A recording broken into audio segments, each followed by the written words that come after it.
नमस्ते फ्रेंड्स। हमारी ये जो क्रॉनिक डिजीज़ की जो यात्रा है उसको हम आगे बढ़ाते हैं।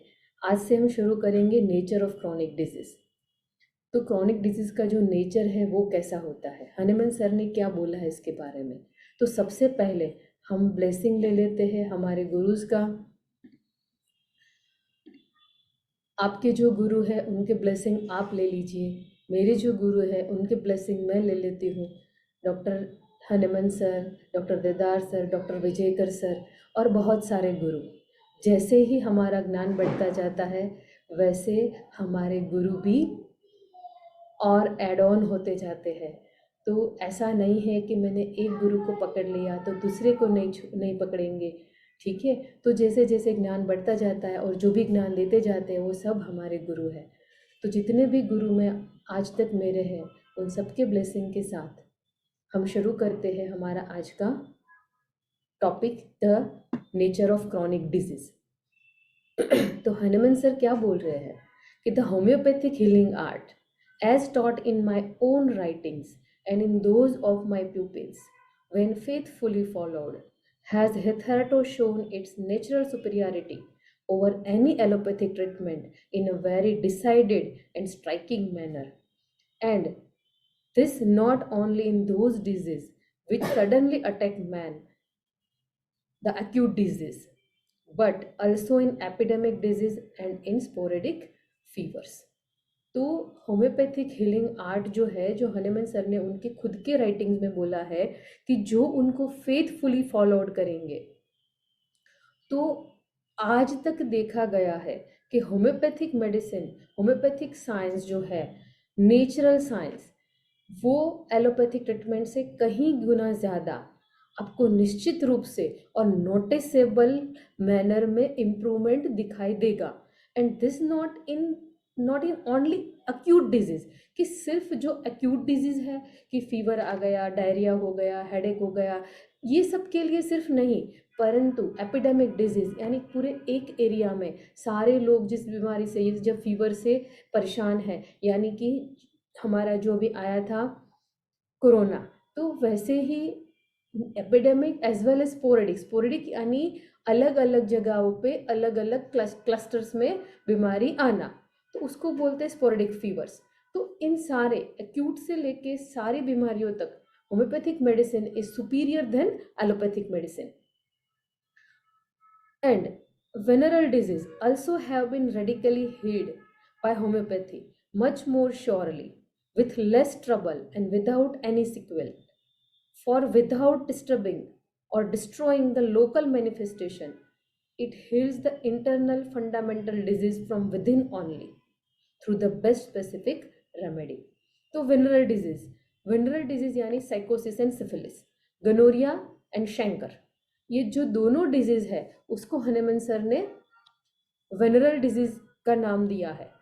तो ये दोनों जो है also have been radically healed, कि पूर्ण रीत से, रेडिकली मीन्स इसके एक अवशेष भी न बचना, इससे पूर्ण रीत से हम उसको homeopathically much more surely cure कर सकते हैं, with less trouble and without any sequel, कि पेशेंट को कोई परेशानी भी ना हो। अगर विनरल फिगवार्ड्स रहे और उसका कॉटराइजेशन किया तो जो पेन है, जो डिस्चार्ज है, वो डिस्चार्ज के लिए जो मेडिसिन लेते हैं वो सारे medicine, dry dusting powders and cauterization, ये सारे ट्रबलसम प्रोसेस है। तो without any trouble and any sequel यानी कि कोई भी उसका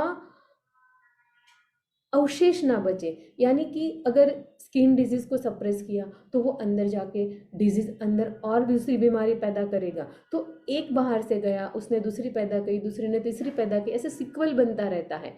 तो वो बिना एक भी सिक्वल के रेडिकली यानी पूर्ण रीत से उसको हम होम्योपैथिक मेडिसिन से क्योर कर सकते हैं। But the number of other chronic disease यानी अदर देन साइकोसिस and syphilis on this great earth has been immeasurably greater and remains so। ये दोनों को छोड़ के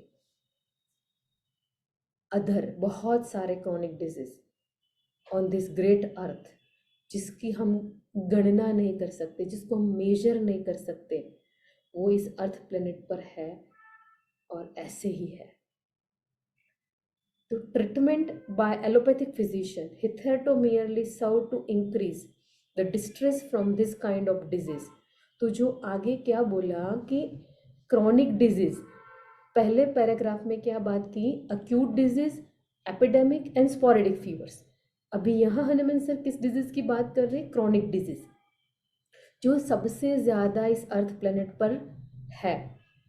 तो उसमें treatment of allopathic physician hitherto merely serve to increase the distress from this kind of disease।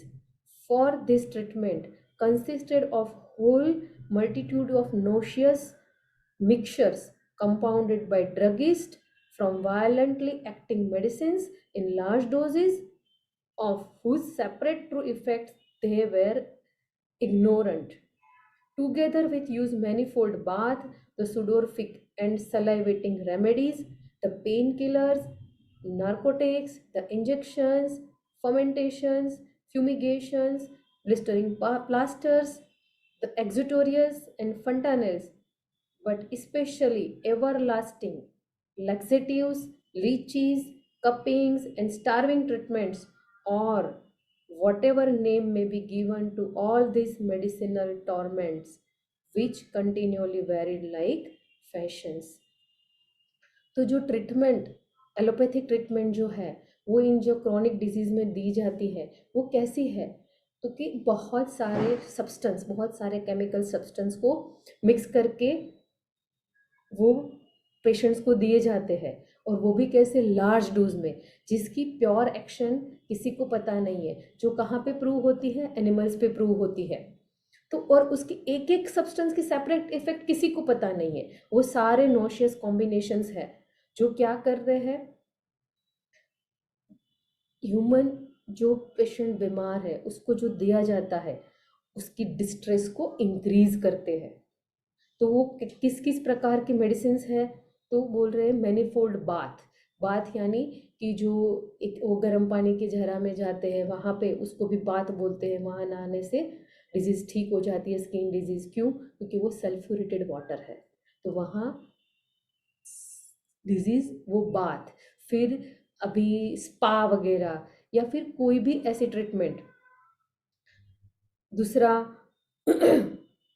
सुडोरफिक, कि यानी जो स्वेट को पैदा करे, कि स्वेट पैदा करने से बॉडी के टॉक्सिन्स चले जाते हैं, ये भी मान्यता है। तीसरी सलाइवेटिंग रेमेडी, सलाइवा को बहुत ज़्यादा पैदा करो। या pain killer, all opioids, morphine, ये सारे जो पेन के लिए देते हैं। इंजेक्शंस, फर्मेंटेशंस, फ्यूमिगेशंस, ये अलग अलग प्रकार की। और लैक्सेटिव्स, बहुत सारे उसमें लैक्सेटिव्स दिए जाते हैं जिससे डायरिया करो, बॉडी को डिटॉक्स करो। तो डायरिया करने से बॉडी डिटॉक्स थोड़ी ना होता है, ये एक मेथड है। तो हनुमान सर ने बहुत सारे इधर नाम दे के, स्टार्विंग ट्रीटमेंट्स, इंटरमिटेंट फास्टिंग, ये सब क्या है, जैसे अलग अलग प्रकार के डिजीज है वैसे ही अलग अलग प्रकार की फैशन की ट्रीटमेंट है। तो by this means the disease was either aggravated and the vital force, spite of so-called tonics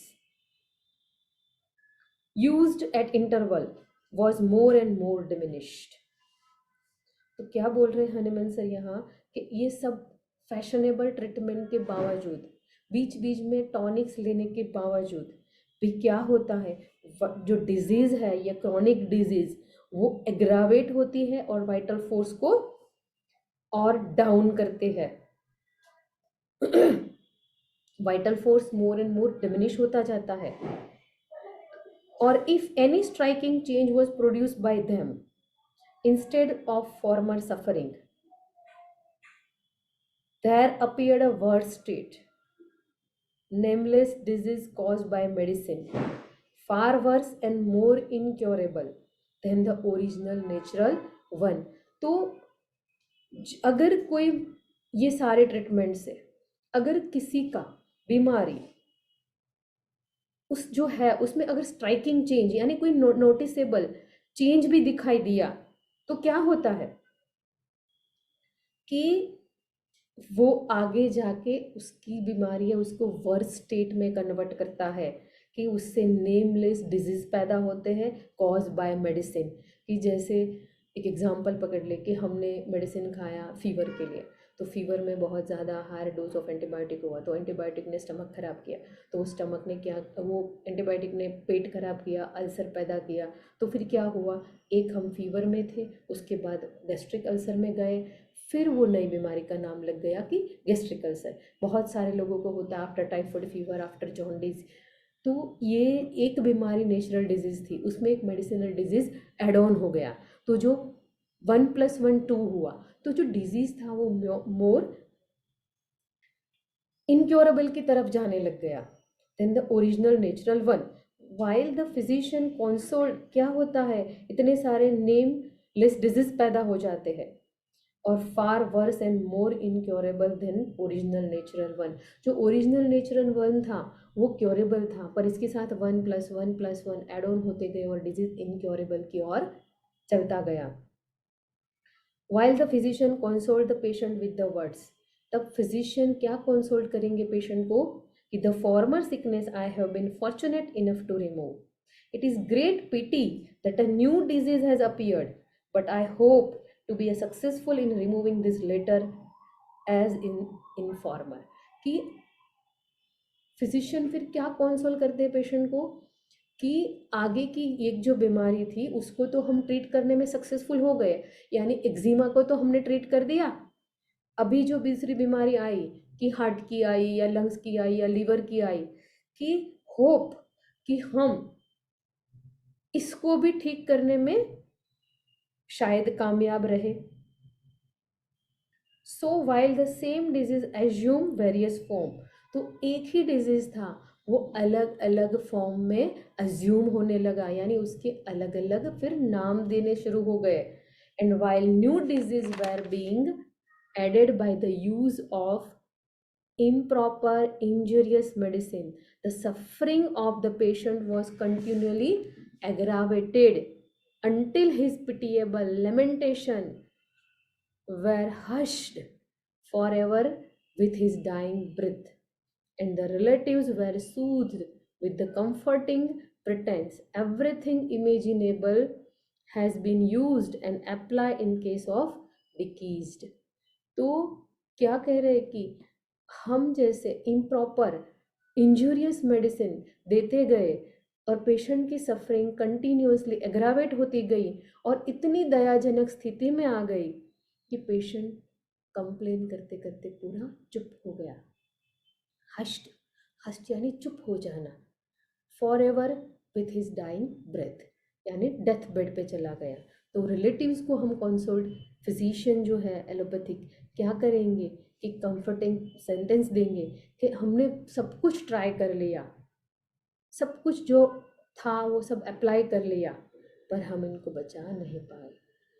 तो अगर हम होम्योपैथ, बहुत सारे होम्योपैथ भी एलोपैथ की तरह प्रैक्टिस करते हैं कि मदर टिंचर दे दिया, लार्ज डोजेस में मेडिसिन दे दिया, एक साथ 3-4 मेडिसिन दे दिया, कॉम्बिनेशन दे दिया, तो हम भी वहाँ वही कर रहे हैं जो एलोपैथ कर रहे हैं, हम भी वहाँ डिजीज़ को सप्रेस ही कर रहे हैं। अगर ऐसे प्रैक्टिस चली तो हम भी मेडिसिनल डिजीज साथ में पैदा करते जाएंगे और डिजीज़ को मोर इनक्योरेबल की तरफ लेते जाएंगे। हनुमान सर ने 11 साल दिए, 10 से 11 साल अपने जीवन के, जब लॉ ऑफ सिमिलिया बराबर था, लॉ ऑफ मिनिमम बराबर था, लॉ ऑफ सिंगल डोज था, लॉ ऑफ स्मॉल डोज था, सिंगल मेडिसिन स्मॉल डोज, फिर भी ही वॉज नॉट सेटिस्फाइड, वो उससे सेटिस्फाइड नहीं थे क्योंकि डिजीज़ बार बार आ रही थी, एक बार जाती थी फिर भी आती थी। तो उन्होंने 10 साल उनके ऊपर काम किया, कितने सारे पेजेस, कितने सारे एक्सपेरिमेंट्स, जो पेशेंट ठीक हुए थे सारे उल्टाए और उनका जो कॉज, रूटेड कॉज है वो जाना, वो दिया हमने हमें इस बुक में क्रॉनिक डिजीज़ में, the theory of chronic disease, the nature of chronic disease में। तो हमें ये पूरा सीख के पूरे फंडामेंटल को हमारे मजबूत करना है। तो हनुमान सर आके क्या बोल रहे हैं होम्योपैथी के लिए, it is not so with homeopathy. Homeopathy में ऐसा नहीं है, आप चाह के भी किसी को नहीं दे सकते सर दर्द के लिए पेन किलर, आप चाह के भी किसी को नहीं दे सकते कि ये एक्जिमा के लिए ये लगा दो, ये ठीक हो जाएगा। आप चाह के भी नहीं दे सकते कि ये पेन है इसके लिए ये पेन किलर है, ये पेट है, डायरिया है तो ये डायरिया बंद करने की दवाई है, ये राइनोरिया है तो राइनोरिया बंद करने की। होम्योपैथी में ऐसे स्पेसिफिक कुछ नहीं है, ना एंटीबायोटिक है, ना कुछ भी नहीं है। It is not so with homeopathy, the great gift of God. ये सारे जो सप्रेशंस है, ये जो भी सप्रेशंस हुआ, डिजीज इनक्योरेबल की तरह गया विथ मल्टीपल एलोपैथिक मेडिसिन से, वो होम्योपैथी के साथ नहीं है। Because the great is the homeopathy is the great gift of God even in this other kind of chronic disease. Its disciple, by following the teachings of presented in my former writings and my former oral lectures, accomplish far more than all the aforementioned method of curing. That is when they found the patient is not too much run down and spoiled by allopathic treatment, as was unfortunately too often the case where the patient had any money to spend. Even in this kind of chronic disease. तो ये सारे जो chronic disease है, तो Hanuman sir बोल रहे हैं कि मेरे डिसाइपल यानी मेरे जो फॉलोअर है, जिन्होंने मेरे प्रीवियस जो टीचिंग्स थे आगे की या ओरल लेक्चर्स थे, उनको फॉलो करके जो उन्होंने पढ़ के मेडिसिन दिया, तो उन्होंने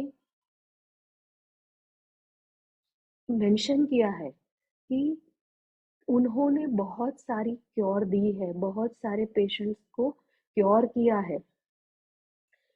तो वो कब हो सकता है, उसकी कंडीशन है कि पेशेंट की जो हेल्थ है, उसका जो वाइटल फोर्स है, वो इतना रन डाउन और इतना स्पॉइल नहीं हो गया जाना चाहिए वाइट एलोपैथिक मेडिसिन से, तो वो उसको ठीक कर सकते हैं। क्योंकि एट द एंड इतनी एलोपैथिक मेडिसिन के बाद न पेशेंट के पास कोई ताकत फिजिकल बचती है, ना कोई मनी बचता है। तो जब भी देखा है कि होम्योपैथ के पास आते हैं तब बोलते हैं, सर अभी इतना ही पैसा है, क्योंकि इतने लाखों रुपए खर्च हो जाते हैं उसमें। तो patient mentally, physically and financially हर तरफ से पेशेंट टूट जाता है, पूरी तरह से रिंड हो जाता है। तो हनुमान सर ने कंडीशन रखी है कि मेरे फॉलोअर्स भी उसको ठीक करते थे, अगर वो पेशेंट पूरी तरह से खराब नहीं हुआ है तो।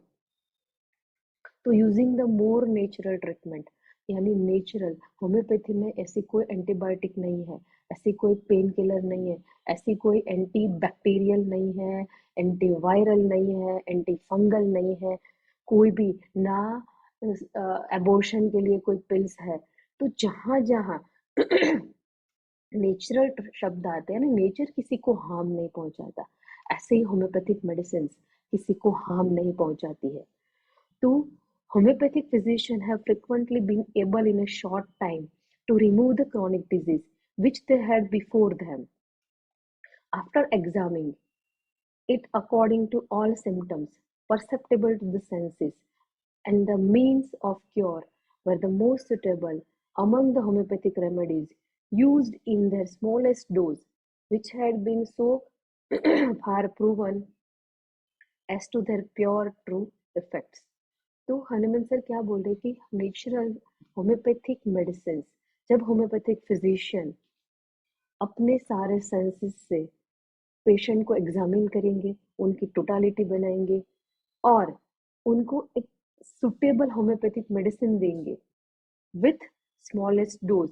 और कैसी मेडिसिन, जो वेल प्रूवन है, उसकी प्योर इफेक्ट, उसकी ट्रू इफेक्ट्स जो है वो प्रूवन है। अगर ऐसे दिया जाए तो ये जो ऊपर मेंशन क्रॉनिक डिजीज है, वो सारे क्रॉनिक डिजीज को शॉर्ट टाइम में रिमूव कर सकते हैं, which had been sorry and all this was done without robbing the patient of his fluids and strength, and is done by allopathy of the common physician, so that the patient fully healed could again enjoy gladsome days.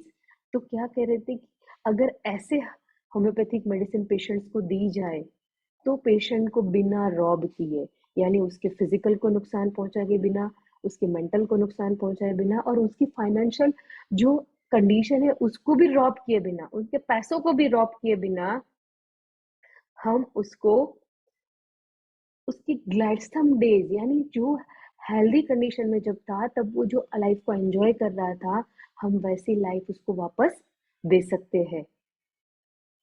These cures indeed have far excelled all that allopathists has ever, in rare cases, been able to effect by lucky grab into their medicinal chest. यानी कि वो happiness, वो charm, वो जो cure है, वो ऐसी cure allopathic physician कोई भी केस में नहीं दे सकता. और कभी कोई केस में इम्प्रूवमेंट, हाँ एक्यूट्स में आते हैं दिया तो वहाँ सप्रेशन होता है, पर क्रॉनिक डिजीज क्योर एक भी एलोपैथिक मेडिसिन से क्योर नहीं होता है. तो अगर बोले लकी ग्रैब यानी कोई एक बंदा ठीक भी हो गया तो वो भी इतने सारे कंपाउंड में से कोई एक कंपाउंड उसका सिमिलम होगा तभी जाके उसकी क्योर हो सकती है, otherwise it will suppress. The complaints yield for the most part of to a very small dose of that remedy, which had proved its ability to produce the same series of morbid symptoms in healthy body.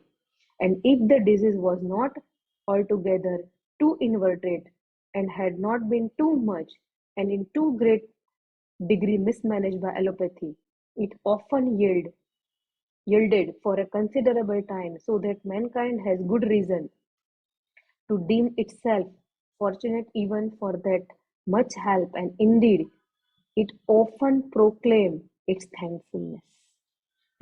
तो complaints yielded for the most part की जो chronic disease है उसकी जो complaints है उसकी वो disease जो है वो वेरी स्मॉल डोज में ही यील्ड हो जाता है यानी ठीक हो जाता है.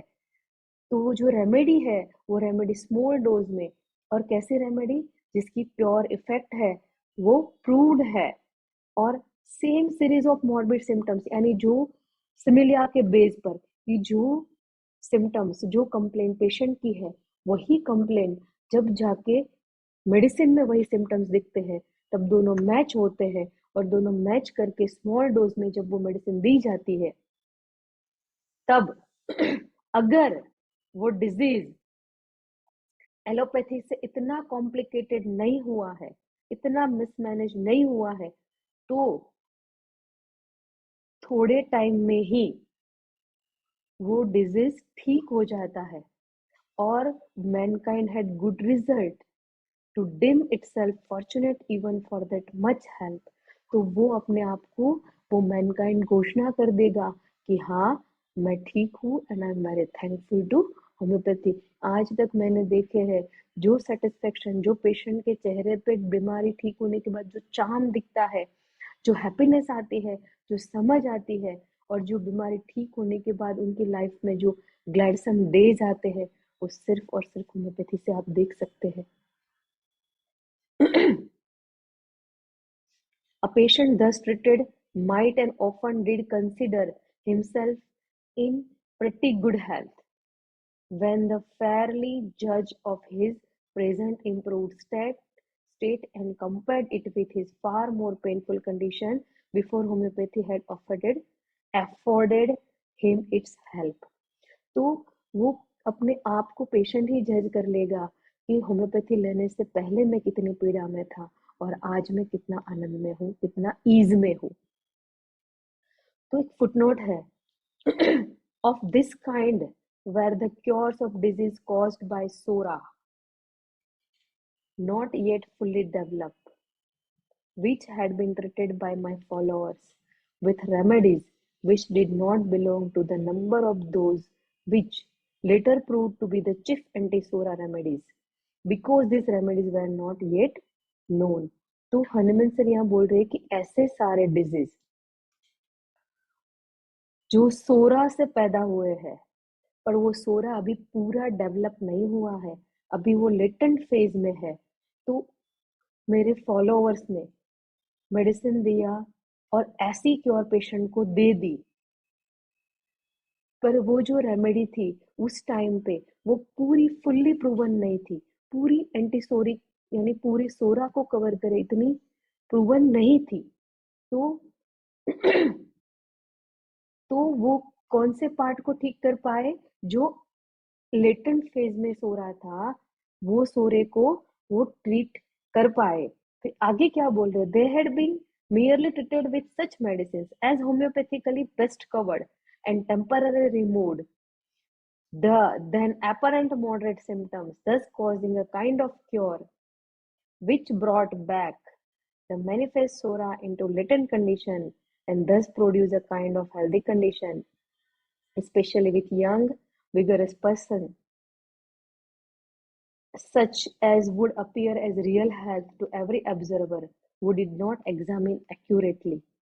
And this state often lasted for many years.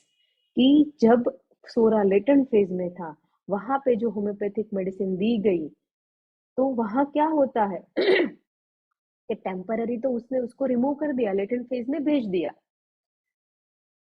पर कुछ समय बाद वापस से वो सिम्टम्स आएंगे, सोरा मैनिफेस्ट होगा लेटेंट कंडीशन से, वापस से वो डेवलप कंडीशन में आएगा।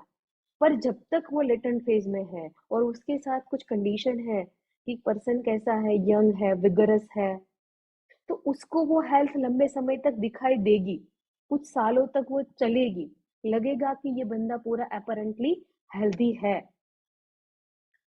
But with chronic disease caused by the psora already fully develop, पर जो डिजीज फुल्ली डेवलप हो चुके हैं, the medicine which were then known never sufficient for complete cure, तो जो वो मेडिसिन थी जिसकी प्योर इफेक्ट सोरा तक पूरी प्रूवन नहीं थी, वो मेडिसिन कंप्लीट क्योर नहीं करेगी। Any more than this same medicine suffice at the present time. तो वो मेडिसिन जो आज है, वो लेटर ऑन हनीमन सर ने वापस से उन मेडिसिन को पूरी डेप्थ में प्रूव किया, तब उसकी प्योर एंड कंप्लीट इफेक्ट दिखाई दी, तब वो मेडिसिन दिया तो उसने सोरा को पूरा क्योर किया। तो हनुमान सर बोल रहे हैं कि ऐसे अगर डेवलप सोरा हो गया है, तो वो कोई स्पेसिफिक मेडिसिन से ठीक नहीं होना है, उसके लिए एंटी सोरिक ही चाहिए। तो हनुमान सर आगे क्या कह रहे हैं, even some gross error of diet, taking cold, the appearance of weather especially rough, wet and cold or stormy, or even the approach of autumn, if ever so mild, but more yet winter and wintry spring, and then some violent exertion of body or mind, but particularly some shock to the health caused by some severe external injury, very sad events that bow down the soul, repeated fright, great grief, sorrow, and continuous vexation, often caused in weakened body, the reappearance of one or more of the ailments, which seems to have been already overcome.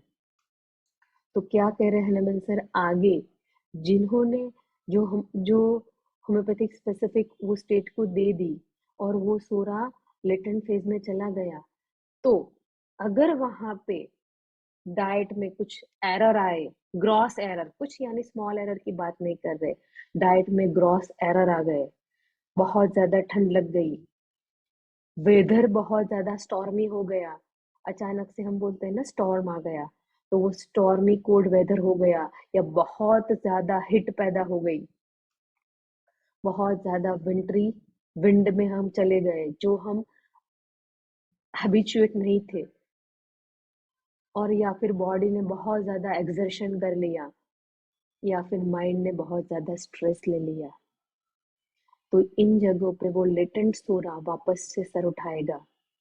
But particularly ये सब के साथ, but particularly some shock to health caused by severe external injury, बहुत अच्छी health में था बंदा और इतना सिवियर एक्सीडेंट हो गया, 4-5 हड्डियां टूट गई, इंटरनल ऑर्गन में इंजरी हो गई, तो उसका सोरा वापस जगेगा। वेरी सैड इवेंट्स, बहुत ज़्यादा, कि किसी की बेटी की डेथ हो गई, किसी के पति की डेथ हो गई, या ऐसी कोई सैड इवेंट हो गई, तो जहाँ वो अपरेंटली गुड दिखने वाला, अपरेंटली हेल्दी दिखने वाला बंदा, वापस से उसकी सोल बो डाउन कर जाएगी। रिपीटेड फ्राइट, जो हम अपने रूटीन में देखते हैं, great grief, sorrow and continuous vexations, ये सब जो है ऑफन कॉज्ड, ये सब क्या करते हैं, बॉडी को वीकन करते हैं, और जो डिजीज ठीक हो गया जैसा लगता था, उसको क्या करेंगे, वापस से रीअपेरेंस में लाएंगे। And this new condition was often aggravated by some quite new कॉन्कोमिटेंट्स।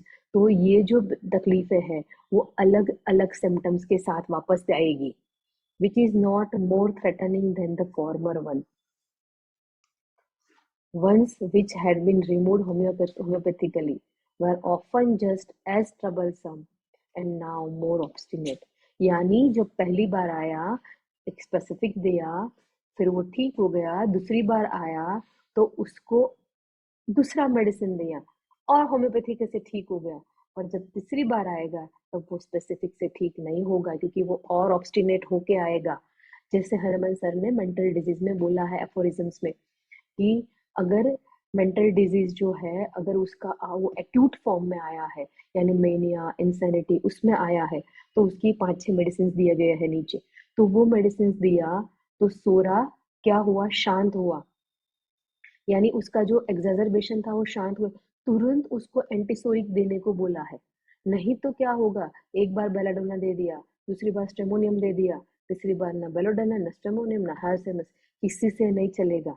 ऐसे ही अस्थमा में एक बार स्पोंजिया दे दिया, एक बार एकोनाइट दे दिया, पर तीसरी बार ना स्पोंजिया ना एकोनाइट, किसी से ठीक नहीं होना है ये, वहां आपको एंटीसोरिक चाहिए। This would be especially the case whenever the seemingly cured disease had for its foundation a sora which had been more fully developed. तो अभी क्या है, जो लेटेंट फेज में चल रहा था वो सोरा फुल्ली डेवलप हो गया, उसका फाउंडेशन जो है वो सोरा का है, यानी मायाजम अभी फुल्ली डेवलप हो गया। When such a relapse would take place, the homeopathic physician would give the remedy most fitting among the medicines they known, as if directed against new disease, and this would again be attended by pretty good success, which for the time would again bring the patient into better state. तो क्या बोल रहे हैं नमिन sir, कि जो relapse आया उसका totality लिया, वहां पे जो मेडिसिन आ रही थी वो दे दिया, again new against the new disease, यानी जो नया डिजीज आया नए कंकोमिटेंट के साथ उसको दे दिया, उसको थोड़ा हेल्प कर लिया, प्रिटी गुड सक्सेस। उसके बाद आया, उसको भी ठीक कर दिया थोड़ा बेटर सक्सेस के साथ। In the former case, however, in which merely the troubles which seems to have been removed were renewed, जब वो troubles वापस से renewed होगी, the remedy which had been serviceable the first time would prove less useful, and when repeated again it would help still less. हम भी देखते हैं कई बार पेशेंट 2 साल बाद, 2 साल पहले आया होता है, तब पल्सटिला दिया रहता है, तो हम क्या करते हैं, दूसरी बार भी जब आता है पल्सटिला दे दिया, तीसरी बार आएगा, पहली बार पल्सटिला ने ठीक किया 2 साल तक, फिर दूसरी बार वो आएगा, ये हम एक्सपीरियंस करके देखा है, तो वो महीने तक अच्छा रहेगा, पर तीसरी बार वो पल्सटिला काम नहीं करेगी अगर वो एंटीसोरिक चूजन नहीं है तो। ठीक है। तो वही मेडिसिन जिसने पहले बहुत ब्यूटीफुली काम किया, दूसरी बार थोड़ा कम काम करेगी, तीसरी बार बिल्कुल काम नहीं करेगी। Then perhaps even under the operation of homeopathic remedy, which seemed best adapted, and even where the mode of living had been quite correct, new symptoms of the disease would be added, which could be removed only inadequately and imperfectly. Yeah, these new symptoms were at times not at all improved, especially when some of the obstacles above mentioned hindered the recovery. तो क्या बोल रहे हैं Hanuman sir यहाँ, कि homeopathic medicine हमारी चल रही है, बेस्ट चल रही है, बेस्ट होम्योपैथिक मेडिसिन हमने दी है, with the good mode of living, कि हाँ चलो खाना भी अच्छा है, टाइम पे सो रहे हैं, बहुत ज्यादा एक्सर्शन नहीं कर रहे हैं, तो ये सब होने के बावजूद भी new symptoms of the disease क्या होंगे, एड ऑन होंगे। आगे भले ही हमने उसको रिमूव किया है, पर कैसे किया है, इम्परफेक्टली एंड इनएडुकेटली। ये सिम्टम्स कैसे बाहर आएंगे, आगे जो दिया ना list, some gross error of diet, taking cold, और फियर, वैक्सेशन, सोरो, ग्रीफ, ये सब अगर आया, ये रिकवरी को हिंडर करेगा ही। तो आगे सम जॉयस अकरेंस, कि जीवन के कुछ ऐसे दिन जहां इंसान बहुत खुश है और external condition of circumstances improved by fortune, कि बाहर जो बहुत सारा हमारे, सपोज बंदा जहाँ ऑफिस में है वहाँ बहुत सारा प्रॉब्लम चल रहा था या घर में चल रहा था, वो सर्कमस्टेंसेस इम्प्रूव हो गए, या फिर प्लेजेंट झरने में चला गया। ज्यादातर देखा है जब घूमने जाते हैं तब किसी को कोई तकलीफ नहीं होती है, तो हमें लगता है वो ठीक हो गया, है ना। फेवरेबल सीजन, यानी कि हाँ अभी विंटर मेरा फेवरेबल सीजन है, या फिर ये मेरा फेवरेबल सीजन है तो मुझे यहाँ अच्छा लगता है। और ड्राई यूनिफॉर्म टेम्परेचर, यानी पूरा ना ठंडी ना गर्मी, dry uniform temperature might occasionally produce a remarkable pause of shorter or longer duration in the disease of patient। वो एक रिमार्केबल पोज देगा, किसको, डिजीज को।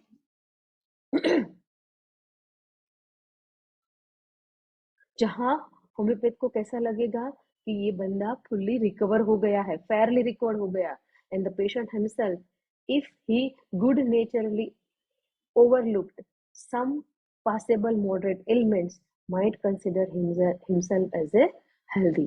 तो वो बंदा जो गुड नेचर है, वो सम पॉसिबल मॉडरेट एलिमेंट्स यानी थोड़े बहुत को इग्नोर करके बोलेगा हाँ मैं हेल्दी हूँ। Still such a favourable pose would never be of long duration. ऐसा पोज लंबे समय तक नहीं चलेगा, and the return and repeated return of the complaint in the end left even the best selected homeopathic remedies when known and given in the most appropriate doses, the less effective the oftener they were repeated। इन सब condition में जब भले ही हमने exact homeopathic medicine दिया है, best selected दिया है, तो वो मेडिसिन स्मॉल डोज में भी भले ही दिया हो पर लेस इफेक्टिव रहेगा, और अगर उसको और रिपीट किया और उसकी इफेक्ट खत्म हो जाएगी। This sound at least hardly even a week palliative. At last में वो क्या काम करेगा, वो सिर्फ एक वीक पैलिएटिव साबित होगा। कई बार हम देखते हैं पेशेंट को मेडिसिन देते हैं, पेशेंट इम्प्रूव होता है, दूसरी बार उसको रिपीट किया, इम्प्रूव किया, तीसरी बार लेस इम्प्रूवमेंट, चौथी बार नो इम्प्रूवमेंट, क्योंकि वो मेडिसिन पूरी सूर्य से सिलेक्ट नहीं हुई। इसलिए लास्ट में उसने क्या किया, शॉर्ट टर्म के लिए पेलिएशन किया। But usually after repeated attempts to conquer the disease which appeared in the form always somewhat changed, residual complaints appeared, which the homeopathic medicine hitherto proved,